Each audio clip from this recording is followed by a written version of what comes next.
Hi, ಇಲ್ಲಿ ವಂದೇ ಭಾರತ್ ನಿಂತಿದೆ. ನಾವು ಮಂತ್ರಾಲಯಕ್ಕೆ ಹೋಗ್ತಾ ಇದ್ದೀರಿ. ಅದು ಈ ಮಂತ್ರಾಲಯ ವಂದೇ ಭಾರತ್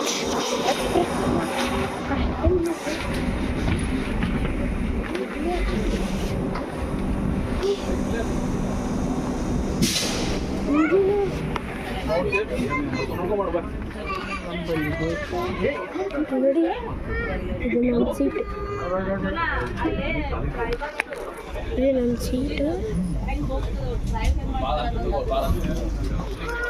ಇದು ನಮ್ಮ ಸೀಟು. ಇದು ನಮ್ಮ ಅಪ್ಪನ ಸೀಟು. ಆ ಟ್ರೈನ್ ಅದು ಅಲ್ಲ, ಈ ಥರ ಆ ಕಡೆ ಇದೆ. ಆ ಟ್ರೈನ್ ಇಲ್ಲೇ ಊಟ ತೆಗಿಬೇಕಷ್ಟೇ. ಹಾಂ, ಹಂಗೆ